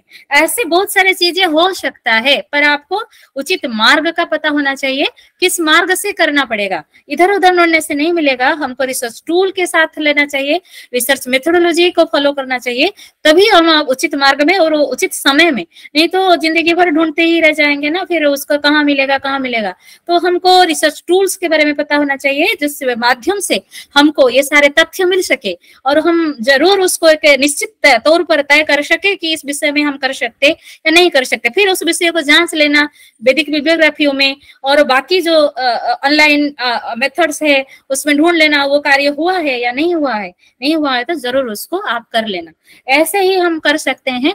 ऋषि श्यावास्य के बारे में अभी मेरे पास एक एमफिल हुआ है और मुझे बड़ा अच्छा लगा, और आश्चर्य की बात है कि वह ऋग्वेद की पंचम मंडल में जितने भी मरुदगणों की स्तुति है सारा का सारा श्यावास्य ऋषि है। वो श्यावास्य ऋषि अर्चनानस के पुत्र है। एक रोचक कहानी है उसमें। वो कभी एक राजा थे, रथवीति करके एक राजा थे। उस रथवीति राजा के दरबार में जाके जब यज्ञ करने के लिए आमंत्रित होके जाते हैं, पिता और पुत्र, पिता होते हैं अर्चनानस और पुत्र होता है श्यावास्य। वो जाते हैं और वहां जाके राजा की एक सुंदर कन्या भी, सुंदर विदुषी कन्या भी होती है, और अर्चनानस ने मन किया कि राजा की कन्या को मेरे पुत्र के साथ विवाह कर दूं, और वो राजा को बता दिया अपने मन की बात, और वो रथवीति भी हाँ मतलब उसमें स्वीकार कर लिए। पर रानी को जाके, कितने सचेत है देखिए आप लोग, और रानी को जाके पूछे, रानी ने मना कर दिया। को रानी को पता था कि देखिए ये कितनी गंभीर बात उसमें छिपी हुई है। कहानी तो रोचक है और उसमें कितनी गंभीर बात है कि आपको एक उदाहरण मैं देती हूँ ताकि ऐसे ऋषियां और भी हो सकते हैं, और भी और कुछ चीजें और कुछ कहानियां उसके साथ जुड़ी हुई होगी, और वो मूल जरूर ऋग्वेद में या फिर अथर्ववेद में या फिर यजुर्वेद में कहीं ना कहीं संहिता में जरूर होगा। तो इसीलिए एक उदाहरण मैं आपके सामने रखती हूँ कि फिर रानी बोल देती, मना कर देती है, नहीं ऋषि श्यावास्य ऋषि नहीं है अभी तक। देखिए ऋषि पुत्र है, मंत्र ज्ञान है, अर्थ ज्ञान है, प्रयोग ज्ञान भी है, यज्ञ कर रहा है पिता के साथ, परिवार वैदिक है, पिता भी है, पर वो ऋषि नहीं है। रानी ने मना कर दिया। उसी को ऋषित्व प्राप्त नहीं हुआ है। ऋषित्व प्राप्ति कितनी बड़ी गंभीर बात है, आप सोच लीजिए। जो ऋषित्व प्राप्त जिसको नहीं है उसको वो अपनी कन्या को नहीं देगी। एक राजकन्या है, ये राजा है, रानी है, ऋषि को कन्या को देंगे ना कि राजपुत्रों को देंगे। कितना बड़ा संकल्प है, और ऋषित्व के प्रति कितना सम्मान है उस समय, आप देख लीजिए। तो मना कर दिया, तो अपमानित हो के पिता पुत्र यज्ञ आधा का छोड़ के चले गए, और रास्ते में दूसरे एक राजा और उनके छोटे राजा और रानी उनको थोड़ा लेके, क्योंकि उनकी परेशानियों को समझा, और परेशानियों को समझ के वो दरिद्र थे, वो राजा भी, वो ऋषि भी, अर्चनानस और उसके पुत्र दरिद्र थे, तो उनको धन धान्य दिया। अर्चनानस ने अपने आश्रम में गया, पर श्यावास्य ऋषि जंगल में तपस्या करते रहे ऋषित्व प्राप्त करने के लिए। ऋषित्व प्राप्त करके वो जब पहले उनको आभास हुआ रात्रि का, और रात्रि में उनको ऋषित्व प्राप्त हुआ, इससे यही संकेत मिलता है। और रात्रि को दूत करके भेजे हैं उन्होंने, जाके बता दो रथवीति को कि मेरे को ऋषित्व प्राप्त हो गया।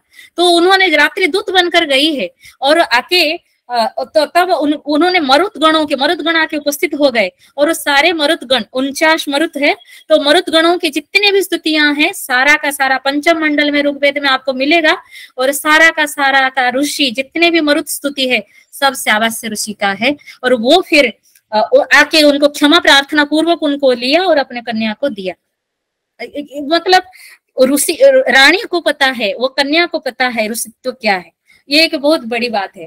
तो ये सब बहुत गंभीर बातें हैं, ऐसे आप ढूंढेंगे तो बहुत सारी चीजें आपको मिलेगा। बृहस्पति के साथ सरस्वती के क्या संपर्क है, बृहस्पति सरस्वती आख्यान एक है इसमें, बृहद देवता में है। ऐसे भी नीति मंजरी में भी बहुत कहानियां हैं, उसको सब सारा आपको मिल सकता है। और आप शिक्षा ग्रंथों को जाएंगे ना, और भी और रोचक तथ्य आपको मिलेगा। शिक्षा ग्रंथ में एक याज्ञवल्क्य शिक्षा मैंने पढ़ा है, पाणिनीय शिक्षा तो आपको पता ही है। पाणिनीय शिक्षा में पर आपको ध्यान देना चाहिए, पाणिनीय शिक्षा में जितने भी श्लोक मिलते हैं सारे के सारे उसका ओरिजिनल श्लोक नहीं है। वो सारे पंचिका प्रकाशिका नाम के टीका है, वो आपको मनमोहन घोष ने पाणिनीय शिक्षा का क्रिटिकल एडिशन किया है। उसको आप देखेंगे तो मात्र 16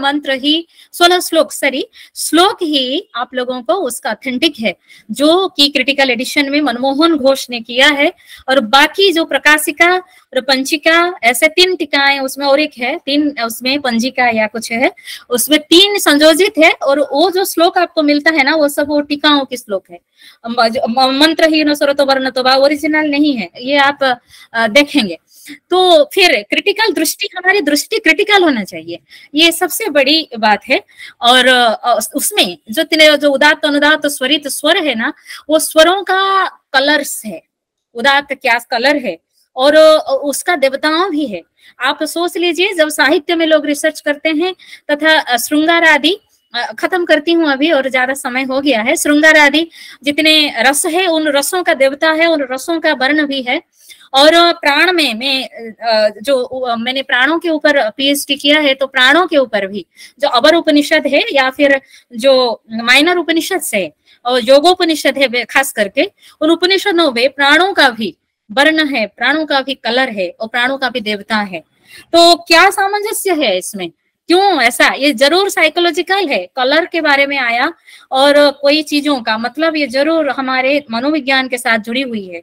मनोवैज्ञानिक बहुत सारे वेद में है ये सब, और वेद पाठी और सर्वे टाइप का रिसर्च, वेद पाठी, कितना वेद पाठी है भारत में, कितने मानवक है, कितने वेद अध्यापक है, कितने वेद विद्यालय है, और वो जो वेद पाठ करते हैं वो कितने शाखा के कितने हैं। सर्वे टाइप का बंगाल में हो चुका है, अभी उड़ीसा में नहीं हुआ है, दूसरे स्टेट में नहीं हुआ है। ये सब होना चाहिए। बंगाल में एक ने किया है मेरे ज्ञान से, क्योंकि मेरे से डाटा कलेक्ट किया था कुछ, इसीलिए।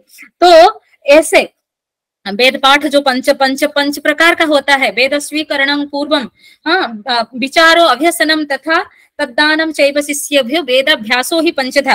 वो जो वेद पाठी है, क्या इस पंच प्रकार को फॉलो करते हैं या नहीं करते हैं, ये प्रातिसाक्ष्य की विषय है कि वेद पाठ पांच प्रकार का होता है, या सिर्फ अक्षर ज्ञान कराते हैं, उनको अर्थ ज्ञान नहीं कराते हैं। ये हर जगह हमने देखा है कि अर्थ ज्ञान ही अक्षर को ग्रहण करा देते हैं, और थोड़ा सा भी, जबकि ऋग्वेद भाष्य भूमि का मना किया गया है, हाँ, क्योंकि नहीं तो स्थाणुरयं भारहार किलभूत अधित्य वेदम न विजानाति जो अर्थम, ऐसे हो जाएगा। और अर्थ ज्ञाने न इत्सकलं नातमेति ज्ञान विधूत पापना, ये निरुक्त का लाइन है, ऋग्वेद भाष्य भूमि के कहा गया है। कभी अक्षर के साथ साथ अर्थ भी क्रमशः उसको ज्ञान होना चाहिए। और एक वेदज्ञ कब बोला जाएगा, कितने ज्ञानों का आवश्यक है वेद में, यथार्थ वेद को समझने के लिए चतुर्दश विद्या की आवश्यकता है। पुराण न्याय मीमांसा वेद शास्त्रा, पुराण न्याय मीमांसा धर्म शास्त्रांग मिश्रिताः वेदाः चत्वारः स्थानानि धर्मस्य चतुर्दश।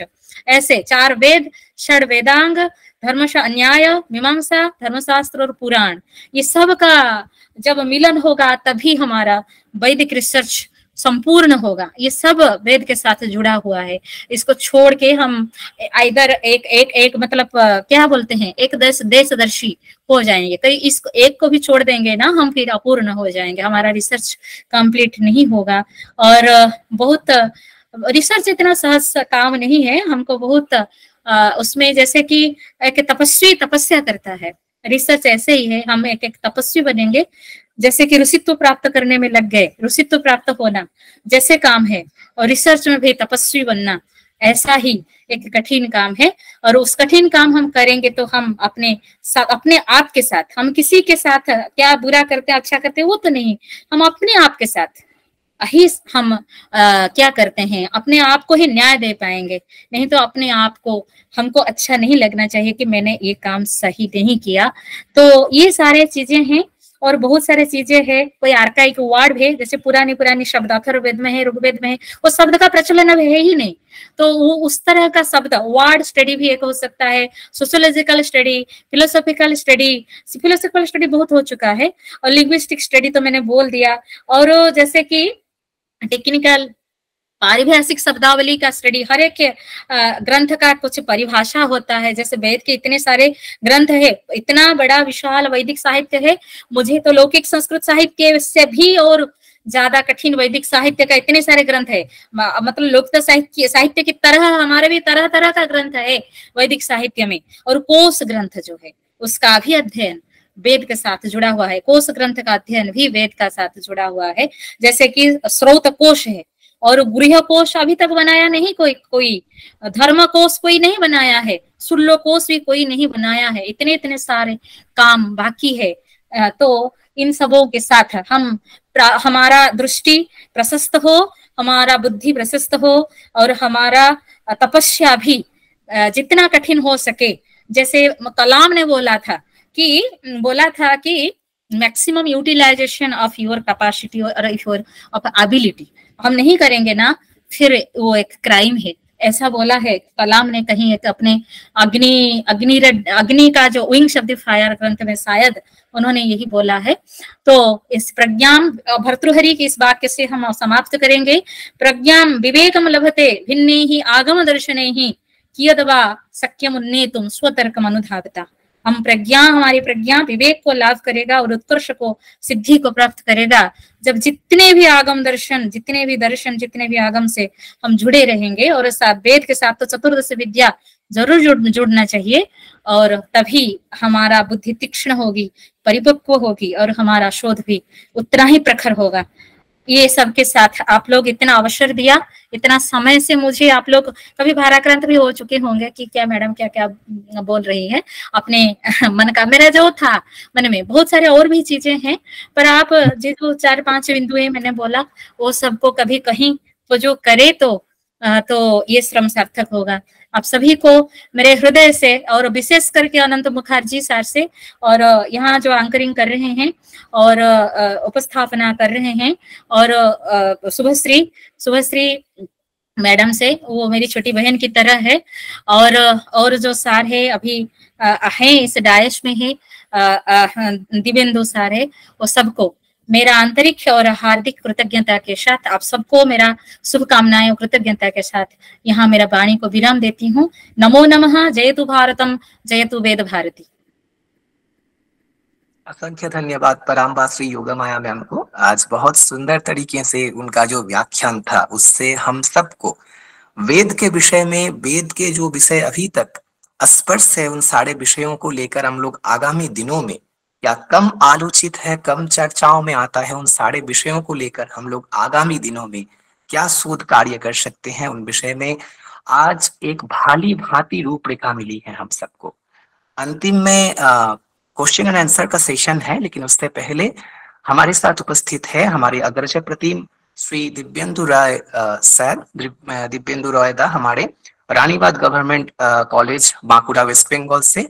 मैं दादा को अनुरोध करूंगा अपने वाणी रखने के लिए अंतिम में आशीर्वचन के स्वरूप, हम सभी शोध छात्र छात्राएं जिससे प्रभावित हो सके। दादा।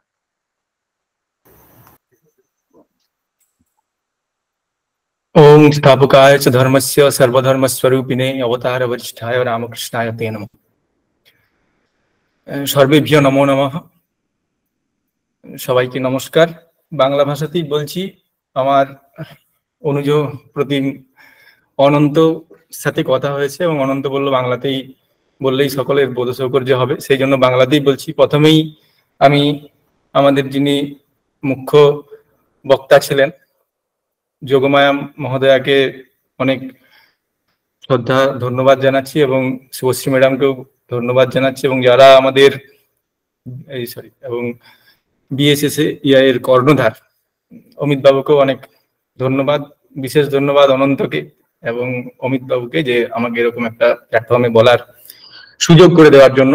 শোনা যাচ্ছে তো? হ্যালো, হ্যাঁ দাদা শোনা যাচ্ছে। ঠিক আছে, তো বাংলা ভাষাকে আশ্রয় করেই বলি 2-4 কথা। টাইম খুব কম। বেদের বিষয়ে কথা হচ্ছে, এবং আমাদের যারা আমরা আছি সকলেই এখনো হয়তো আমরা যারা বলছি তারা কলেজে অধ্যাপনার কাজে ব্যস্ত আছি, এবং যারা শ্রোতা আছে তারা সবাই রিসার্চ কেউ করছে বা আগামী দিনে রিসার্চ করবে। সুতরাং আমরাও যেমন বেদের অধ্যয়ন করছি, প্রত্যেকেই যারা রিসার্চ করবে বা করছে তারাও অধ্যয়ন করছে। সেই অধ্যয়নে আজকের যে বিষয়টা খুবই উপযোগী, যে বেদের যে বিষয়গুলো কম আলোচিত, স্বল্প আলোচিত বিষয়, এবং তাতে গবেষণার কি সুযোগ রয়েছে। প্রথমত যেটা বলি যে বেদের গবেষণা নিয়ে ম্যাডাম যা বললেন তাতে একেবারে সবকিছুই উনি বলেছেন। সংহিতা থেকে মন্ত্র, ব্রাহ্মণ, আরণ্যক, উপনিষদ প্রায় সবগুলোতেই তিনি টাচ করেছেন, এবং তাতে হয়তো সকলেরই অনেক জিজ্ঞাসা বা অনেক প্রশ্নের সমাধানও হয়েছে, এবং অনেকেই তাদের আগামী দিনের রিসার্চে সেটাকে পাথেয় করবেন। আমি 2-1 কথা বলবো এবং 2-1 কথা বলেই শেষ করব। তো সেই প্রসঙ্গে বলি যে বেদ কি না, বেদ হচ্ছে মন্ত্র ব্রাহ্মণাত্মক শব্দরাশি। আপস্তম্ভ বলেছেন এই কথা, যে মন্ত্র ব্রাহ্মণাত্মক শব্দরাশি হলো বেদ। এখন এই যে মন্ত্র এবং ব্রাহ্মণ, হ্যাঁ, মন্ত্রের 3টে ভাগ রয়েছে এবং ব্রাহ্মণেরও 3টে ভাগ রয়েছে, সেগুলো আমরা জানি, তাও আমি সংক্ষেপে বলছি। যে মন্ত্র হলো ঋক, সাম এবং যজুর, 3 রকম, আর ব্রাহ্মণ হচ্ছে শূদ্র ব্রাহ্মণ, এবং সেকেন্ড হলো আরণ্যক, এবং থার্ড হচ্ছে উপনিষদ। এই দুটো ভাগে বেদ চলতে শুরু করেছে। এখন মন্ত্রের জায়গায় কি রিসার্চের সম্ভাবনা আছে আর ব্রাহ্মণের জায়গায় কি রিসার্চের সম্ভাবনা আছে, দুটো দিক আমি একটা একটা করে বলবো, যেহেতু সময় খুব কম। প্রথমত আসি মন্ত্রের দিকে। মন্ত্র হচ্ছে, আমরা জানি ঋষিদের মনন বা চিন্তন বা জ্ঞান থেকেই মন্ত্রের উৎপত্তি হয়েছে, এবং সেই মন্ত্রের ব্যাখ্যা বা ভাষ্য ছাড়া আমরা তো মন্ত্র অধ্যয়ন করতে মানে মন্ত্র অধ্যয়ন করা মানে কি মন্ত্রার্থের জ্ঞান, এবং মন্ত্রার্থের জ্ঞানের জন্য বেশ কয়েকটা বিষয়ের আবশ্যকতা রয়েছে। সেই জন্য আমাদের ভাষ্যের সাহায্য নিতে হয়। এবং মূলত আমরা যারা বেদ অধ্যয়ন করি, স্বল্প করি বা সিলেবাসে যতটা ততটা, বা যারা রিসার্চের কাজে আছি তাদের যতটা প্রয়োজন ততটাই করি। আগের যেমন বিধি ছিল শ্রাদ্ধায় অধ্যেতব্য, যে স্বশাখার বেদ অধ্যয়ন করতে হবে, এখন তো সেই পরম্পরা নেই, কিন্তু এখনো আমরা বেদ অধ্যয়ন করি যতটা আমাদের সিলেবাসে আছে, বা অনেকের ইচ্ছে থেকেও অনেকেই অনেকটা করি। এই অধ্যয়নে আমাদের সহায়তা করে হচ্ছে ভাষ্য। এখন ভাষ্য নিয়ে অনেক কাজই হয়েছে, বিশেষত সায়ন ভাষ্য বা আমাদের বিদেশি যারা ভাষ্যকার আছেন তাদের নিয়ে। কিন্তু ঋগ্বেদে প্রায় 15 জন ভাষ্যকার আছেন যারা ঋগ্বেদের ভাষ্য লিখেছেন। হয়তো সায়নাচার্যের মতো সম্পূর্ণ ঋগ্বেদের ভাষ্য কেউ লেখেননি, কিন্তু অনেকেই লিখেছেন এবং অনেক ভাষ্য রয়েছে। যেমন আমি কয়েকজনের নাম এখানে উল্লেখ করতে পারি। যে ভাষ্য স্কন্দস্বামীর ভাষ্য রয়েছেন, হ্যাঁ, সব থেকে প্রাচীন। তারপরে নারায়ণের একটা ভাষ্য রয়েছে। এগুলো সবটা উপলব্ধ নয়, কিছুটা কিছুটা উপলব্ধ। হ্যাঁ, উদ্গীত, হস্তামলক, ব্যাঙ্কট মাধব, লক্ষ্মণ, ধানুষ্কযজ্ঞা, আনন্দ তীর্থ, আত্মানন্দ, রাবণ, মুদ্গল, এরকম অনেকের ভাষ্য রয়েছে। অর্থাৎ এই যে ভাষ্যগুলো, যেগুলো সায়ন ভাষ্য যতটা আলোচিত ততটা আলোচিত হয়। এখন আমাদের এখানে রিসার্চের বিষয় কি হতে পারে না, আমরা যদি কোনো একজন ভাষ্যকারকে বা কোনো দুজন ভাষ্যকারকে ঠিক যে এই দুজনের যতগুলো মন্ত্রের ভাষ্য আমরা পাচ্ছি সেগুলোর উপরে আমরা একটা শোধ প্রবন্ধ তৈরি করব, সেক্ষেত্রে আমাদের মূল যে জায়গাটা হবে হয়তো তুলনামূলক আলোচনা হবে, যেটা অনেক আছে। এখন প্রশ্ন হতে পারে তাহলে এখানে আমরা কি ফাইন, আমার কি অভিনবত্ব? রিসার্চ মানে কিন্তু একটা অভিনবত্ব থাকতে হয়। সেই অভিনবত্বটা হচ্ছে এখানে, ধরো আমি দুজনকে নিয়েছি, দুজন ভাষ্যকারের ভাষ্য নিয়ে আলোচনা করছি।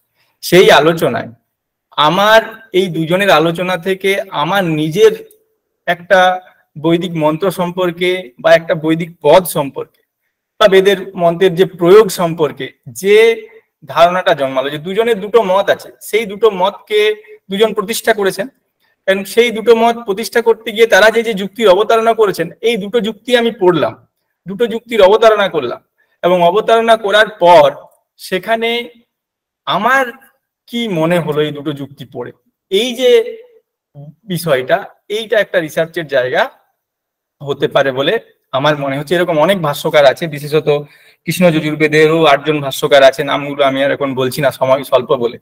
হ্যাঁ, শুক্ল যজুর্বেদের মাধ্যন্দিন শাখাতেও 6 জন ভাষ্যকারের ভাষ্য পাওয়া যায়, এবং কান্য শাখাতেও প্রায় 4 জন ভাষ্যকারের ভাষ্য রয়েছে। অথর্ববেদে কেবলমাত্র সায়ন ভাষ্যই পাওয়া যায়, অন্যান্য ভাষ্য পাওয়া যায় না। সামবেদেও মূলত মাধবাচার্য, গুণবিষ্ণু, ভাস্কর মিশ্র এবং সায়নাচার্য তো আছে। সুতরাং অথর্ববেদকে বাদ দিলে বাকি 3টে বেদেই মন্ত্রের এই জায়গাটাতে একটা রিসার্চের সম্ভাবনা রয়েছে। এবং রিসার্চ মানে কিন্তু ওই যে বললাম যে দুটো মত উল্লেখ করে দিলাম সেটাই হয়ে গেল, এইটা নয়।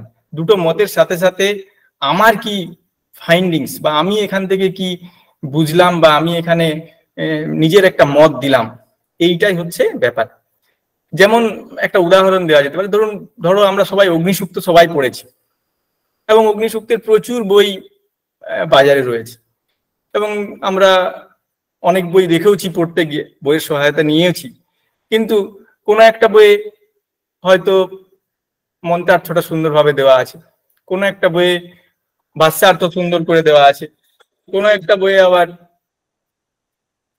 ব্যাকরণ প্রক্রিয়াটা সুন্দর আছে, কোনো একটা বইয়ে বিনিয়োগের অংশটা সুন্দর আছে। অর্থাৎ এই যে বইগুলোকে আমরা অধ্যয়ন করলাম, এতে কিন্তু একটা অগ্নিসূক্ত অধ্যয়ন করতে গিয়ে আমাকে প্রায়, যদি আমি এখন যতগুলো বললাম এর থেকে বেশিও হতে পারে, 3 থেকে 4টে পুস্তকের সাহায্য নিতে হচ্ছে। কিন্তু যদি আমি বা আমরা যদি রিসার্চটাকে এইভাবে করি যে আমার যে রিসার্চ বা আমার যে আলোচনা হবে সেটাতে আমি এই সব বিষয়গুলোকে সুন্দর করে তুলে ধরবো এবং অন্তিমে একটা নিজের মতামতও থাকলো যে এই জন্য এই ব্যাপারগুলো বা ব্যাখ্যাগুলো প্রদত্ত হয়েছে, এইটাই হচ্ছে অভিনবত্ব। এইভাবেই আমাদেরকে রিসার্চের দিকটা ভাবতে হবে। এবং রিসার্চের কি কি কোয়ালিটি, রিসার্চারের কি কি কোয়ালিটি, সেগুলো সব ম্যাম বলেছেন, সেগুলো সেই জন্য আমি আর এখানে উল্লেখ করছি না। এরপরে আসি ব্রাহ্মণ অংশে। ব্রাহ্মণ অংশের বিষয় হচ্ছে মূলত যেটা প্রথম ব্রাহ্মণ অংশেই মন্ত্রের ব্যাখ্যা দিকটা আলোকপাত করা হয়েছিল, কিন্তু ব্যাখ্যা সেভাবে মন্ত্রের সেখানে পূর্ণতয়া করা হয়নি। মূলত ব্রাহ্মণের বিষয় হচ্ছে যজ্ঞানুষ্ঠান এবং যজ্ঞের যে রীতি বা পদ্ধতি সেটার ব্যাখ্যা করা বা সেটাকে আমাদের কাছে বিস্তারিতভাবে তুলে ধরা। এখন এই বিষয়টাই আবার কোথায় রয়েছে, যদি আমরা বেদাঙ্গতে চলে যাই, সৌতসূত্রেরও বিষয়টা সেম, যে বেদাঙ্গের যে কল্প নামক বেদাঙ্গ আছে তার 4টে ভাগ আছে, সৌত, গৃহ্য, ধর্ম এবং শুল্ব। তো এই সৌতসূত্রে বা ত্রেতাগ্নি নিষ্পাদ্য যে যজ্ঞগুলো সেগুলো সব সৌতসূত্রে প্রতিপাদিত হয়েছে।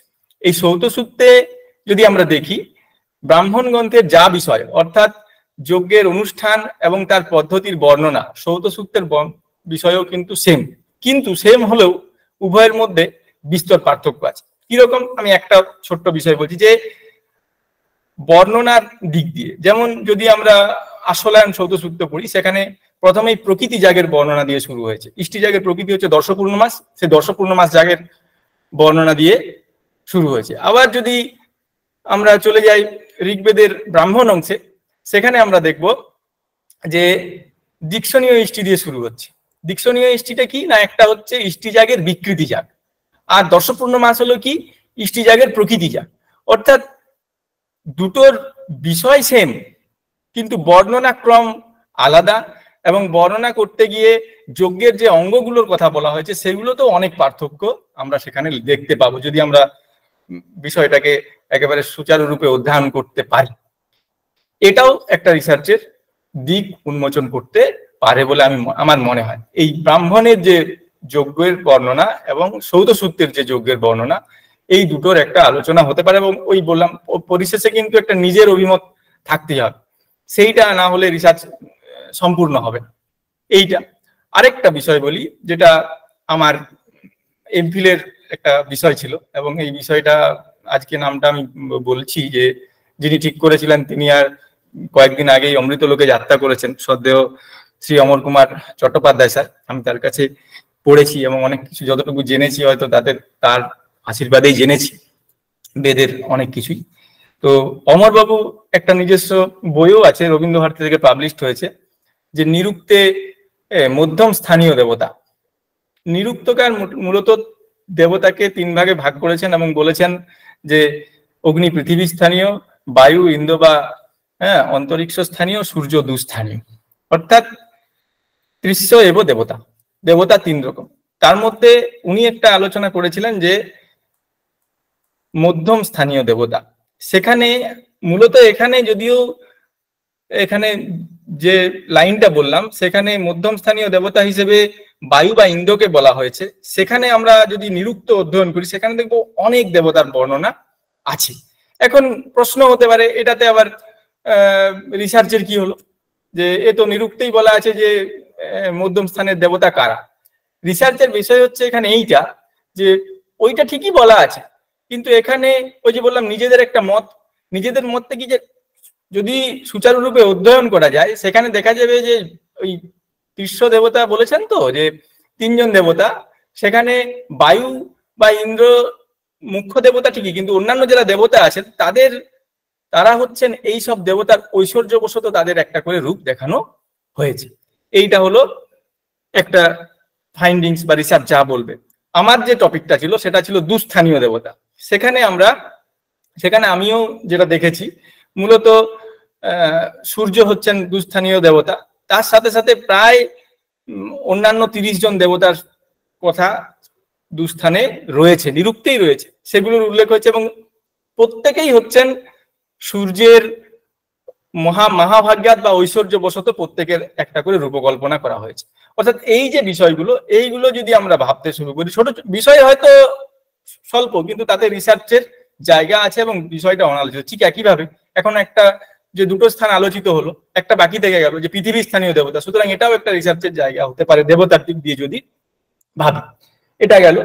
আরেকটা জায়গা আমি বলবো, এটা বলেই শেষ করে দেবো, যে বেদ যে আমাদের শাস্ত্র, বৈদিক যে পরম্পরা, এই ভাগবতী পরম্পরার প্রভাব কিন্তু শুধু যে মানে আমাদের প্রত্যেকটা শাস্ত্রেই রয়েছে, সে পুরাণ বলো বা এখন যে শাস্ত্রগুলো চলছে তন্ত্রশাস্ত্র, সেখানেও রয়েছে।